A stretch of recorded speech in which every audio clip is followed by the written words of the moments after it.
குறள் 68. தம்மின் தம் மக்கள் அறிவுடைமை மாநிலத்து மண்ணுயிர்க்கெல்லாம் இனிது. பொருள்: ஒரு மனிதன் எவ்வளவு செல்வம், புகழ், அதிகாரம், ஆடம்பரம் சேர்த்திருந்தாலும் அவன் பிள்ளைகள் அறிவுடன் வாழ்வதே அவனுக்கு உண்மையான சந்தோஷம்.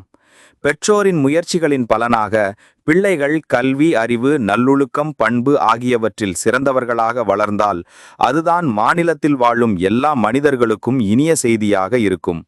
பிள்ளைகளின் அறிவு பெற்றோரின் வாழ்வை மட்டுமல்லாமல் சமூகத்தின் வாழ்வையும் உயர்த்தும். கதை: கங்கை கரையையொட்டி விரிந்திருந்த ஒரு சிறிய கிராமம். அங்கே வேளாண்மையே மக்கள் வாழ்வாதாரம். அந்த கிராமத்தில் சுப்பிரமணியன் என்பவர் வாழ்ந்தார்.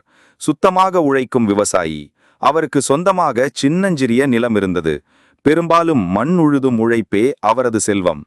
சுப்பிரமணியனுக்கு 2 மகன்கள், அருண் மற்றும் சந்திரன். இருவருமே புத்திசாலிகள். ஆனால் குடும்பம் வறுமையால் சிக்கியிருந்தது. தினமும் சுப்பிரமணியன் வயலுக்கு சென்று உழைப்பார். வீட்டில் அவரது மனைவி காமாட்சி தன் வறுமையையும் மறந்து பிள்ளைகளை நன்றாக படிக்கச் செய்வதில் மட்டுமே கவனம் செலுத்தினார். பிள்ளைகளே நம் உண்மையான செல்வம் என்று சுப்பிரமணியனும் அடிக்கடி கூறுவார். அருண் சிறுவயதிலிருந்தே ஆர்வம் மிகுந்தவன். எதை பார்த்தாலும் கேள்விகள் கேட்பான். அப்பா, மண்ணில் விதை போட்டால் எப்படி மரம் பிறக்கிறது என்ற கேள்வியிலிருந்து நதி எங்கு பிறக்கிறது என்ற கேள்வி வரை அவன் ஆராய்ந்து பார்த்தான். சந்திரன் மிகுந்த கருணையுடன் நடந்தவன். எவருக்காவது துன்பம் வந்தால் உடனே ஓடி உதவுவான். அவன் பக்கத்து வீட்டில் இருக்கும் முதியவருக்கு தினமும் தண்ணீர் கொண்டு கொடுப்பான். கிராமத்தில் உள்ள அரசு பள்ளியில் இருவரும் படித்தனர். சுப்பிரமணியன் வறுமையிலும் புத்தகங்கள், பாடப்பொருட்கள் குறையாமல் வாங்கித் தர முயன்றார். நீங்கள் பெரியவர்களாக வேண்டும். அறிவு இல்லாமல் வாழ்க்கை வெற்றியடையாது.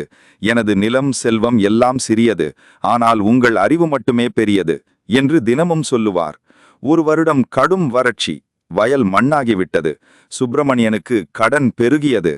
அடுத்த வருடம் பாசனத்திற்கு தேவையான தண்ணீர் கிடைக்கவில்லை.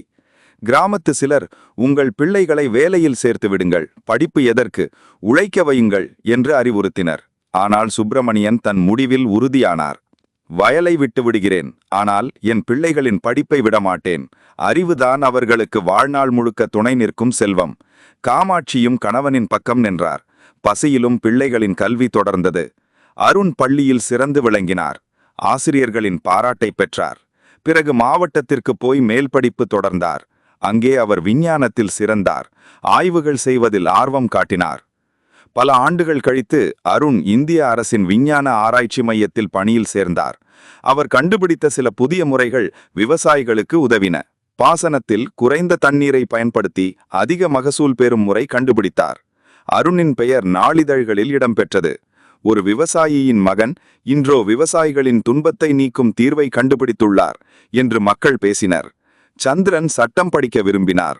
கிராமத்தில் ஏழைகளின் நிலையை பார்த்து அவர் மனம் உருகியது. பலர் தங்கள் உரிமைகளை தெரியாமல் துன்பப்பட்டனர். அதனால் அவர் வழக்கறிஞராக தேர்வு பெற்றார். நகரத்தில் வேலை கிடைத்தாலும் சந்திரன் தன் கிராமத்திற்கே திரும்பி வந்தார். ஏழைகளுக்காக இலவசமாக வழக்கு நடத்தினார். பலர் நிலத்தை மீண்டும் பெற்றனர். சிலர் அநியாயமாக சிக்கியிருந்த கடன்களில் இருந்து விடுபட்டனர். அறிவை பயன்படுத்தினால்தான் அது அர்த்தமுடையதாகும் என்று அவர் சொல்வார். பல ஆண்டுகள் கழித்து சுப்பிரமணியனும் காமாட்சியும் முதுமையடைந்தனர். ஆனால் மகன்களின் அறிவு, சாதனை, நல்லொழுக்கம் இவை அவர்களுக்கு ஆயுள் முழுவதும் சந்தோஷம் தந்தது. ஒரு நாள் கிராம மக்கள் அனைவரும் கூடினர். அருண் தனது புதிய ஆராய்ச்சியை விளக்கினார். சந்திரன் தனது சட்டப்பணியால் காப்பாற்றிய மக்களை எடுத்து கூறினார். அப்போது அனைவரும் சுப்பிரமணியனை நோக்கி, நீங்கள் உண்மையிலேயே அதிர்ஷ்டசாலி. உங்கள் பிள்ளைகளின் அறிவு எங்களுக்கு எல்லோருக்கும் பலன் தந்துள்ளது என்றனர். சுப்பிரமணியன் கண்களில் கண்ணீர் வழிந்தது. எனக்கு எதுவும் வேண்டாம். என் பிள்ளைகள் அறிவுடன் வாழ்வதுதான் உலகிலேயே இனிமையான செல்வம் என்று மனதில் உருகினார். இந்த கதை ஒரு கிராமத்தின் சம்பவம் மட்டுமல்ல, எங்கெங்கும் நிகழக்கூடிய உண்மை. செல்வம், நிலம், வீடு, பொருள் எல்லாம் அழிந்துவிடக்கூடும். ஆனால் அறிவு மட்டும் அழியாது. அதுதான் பெற்றோரின் வாழ்வை அழகாக்கும். பிள்ளைகளின் அறிவே குடும்பத்தையும் சமூகத்தையும் உயர்விக்கும். நீதி: பிள்ளைகளின் அறிவு பெற்றோரின் உண்மையான செல்வம். செல்வம் அழிந்தாலும் அறிவு நிலைத்திருக்கும். அறிவுடைய பிள்ளைகள் மட்டுமே குடும்பத்தையும் சமூகத்தையும் உயர்விக்க முடியும்.